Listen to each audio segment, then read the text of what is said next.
네, 다음은 이다미님께서 말씀 주셨습니다. 앱클론 매수가 42,000원, 비중 33%, 매도 시점 알고 싶습니다. 말씀 주셨네요.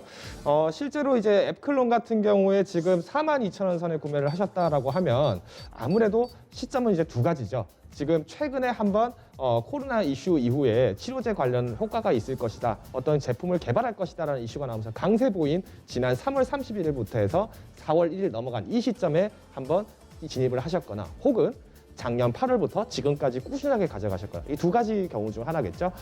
먼저는 지금 이제 앞에 사례로 한번 조금 초점을 맞춰서 저희가 상담을 좀 진행해 보겠습니다. 실제로 지금 주가 차트 흐름으로 봤을 때는 사실 조금 아쉬움이 있어요. 어떤 부분이냐.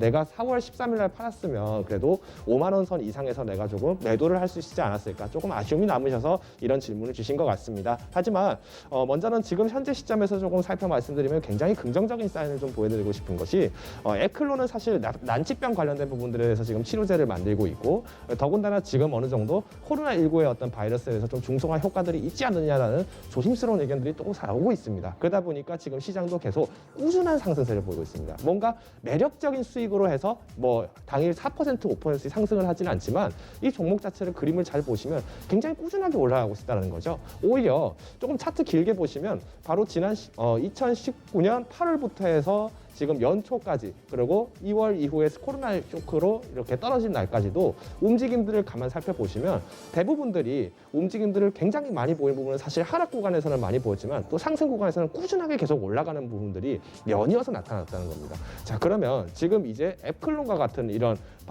바이오 관련된 부분들은 어떻게 보셔야 되냐면 말씀드린 것처럼 학회 쪽으로 조금 눈을 돌려보셔야 됩니다. 그런데 다만 제가 조금 말씀드리는 부분들이 이런 치료제 관련된 부분이나 아니면 백신 혹은 어떤 이제 코로나19에 대한 억제 이슈들이 나오는 종목들은 저는 비중이 높다면 오히려 조금 줄였다가 차라리 다시 진입을 하는 방안을 조금 추천드리고 싶습니다. 왜냐하면 사실 우리가 지금 클로로킨거도 마찬가지고 렘데시비르도 마찬가지고 이런 어떤 치료 효과가 있을 것이다 라는 아니면 미국 시장에서 우리 이거 씁니다 라는 이슈가 나올 때마다 주가 계속 톡톡톡 뛰었습니다. 그런데 사실 이거 효과 없는데 어떡하죠? 라고 얘기가 나오는 순간에는 그 주가 폭들이 올랐던 폭보다 훨씬 더 빠르게 내려가기 때문에 이런 부분들은 실망감 나타나는 순간에는 주가에서의 손실로 그대로 받아치게 됩니다. 자, 그러면 지금 33%의 비중이라는 거는 상당히 높은 비중을 갖고 계신 거고 어쩌면은 치료제 관련된 부분들이나 혹은 바이오주에 관련돼서 굉장히 관심이 많으시기 때문에 이렇게 가져가셨다는 거고요.